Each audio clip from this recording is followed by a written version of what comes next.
You probably know this already. Agents and editors are going to judge your work by the first three chapters, and they'll reject 99% of the manuscripts in the first 10 pages itself. Everyone knows that, and yet, unfailingly, every aspiring novelist I meet will tell me that their story gets really interesting only after the first 50 pages. No one, it seems, can figure out a way to get the first 50 pages to work. Why is that? Because there is an inherent paradox in the beginning.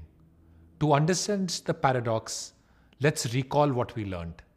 In the most typical novel structure, a protagonist is in an ordinary world, an inciting incident occurs, and then the protagonist sets forth into an extraordinary world.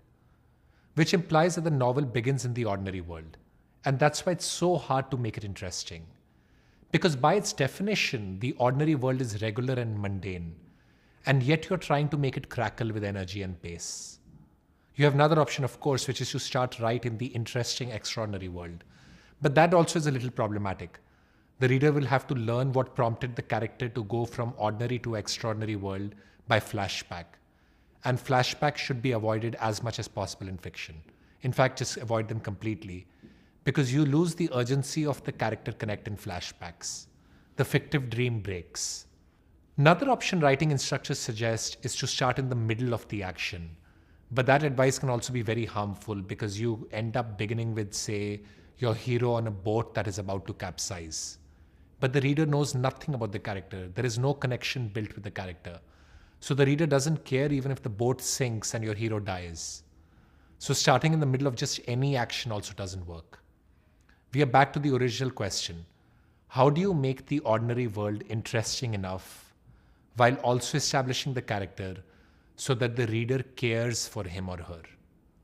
Luckily, after much experimentation, I have a 3-step formula I arrived at after writing almost 50 versions of the beginning of my first 3 novels.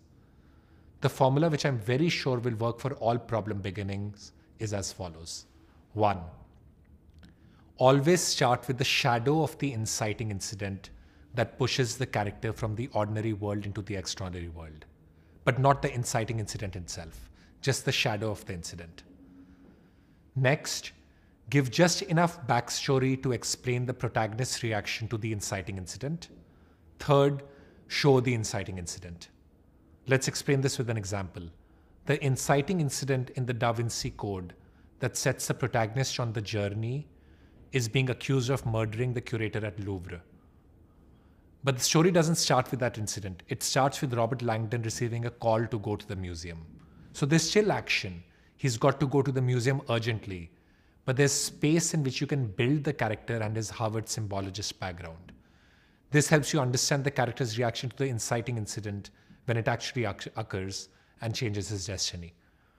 In my second novel, Johnny Gone Down, the inciting incident that changes the character's life is being caught in a civil war in Cambodia.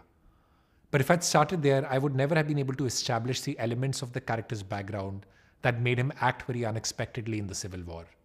So I started with the shadow of the incident, which was my character going on a backpacking trip to Cambodia. Still action, but you're not thrust right into the point of change. I had some space to build the character's backstory of being an orphan and an MIT graduate, so the reader could empathize with him and understand his reaction to the inciting incident. So that covers the Mojic formula.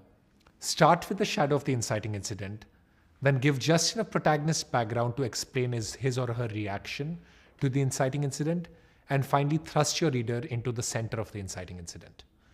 If you're able to focus on just these 3 points, you'll have a very, very tight beginning.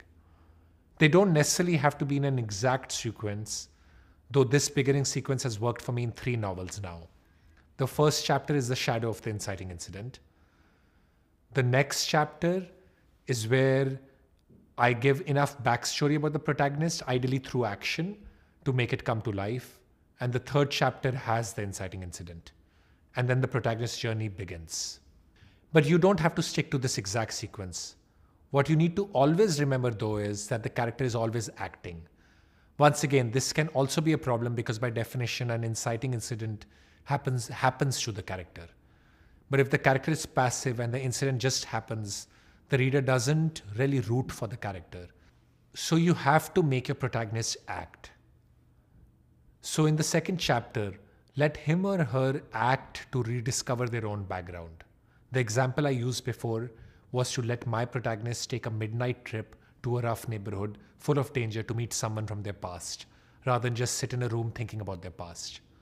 Or let them take a road they didn't take before, so they make the inciting incident occur, versus it just happening to them. Finally, remember my rule of thumb from the previous section. The entire beginning should be no more than 25% of your novel, ideally less. The sooner you're able to credibly thrust your character into the middle, the pacier your story. So now I want you to do the fourth of your 5 writing exercises. Think hard and write down answers to these 3 questions in order. 1.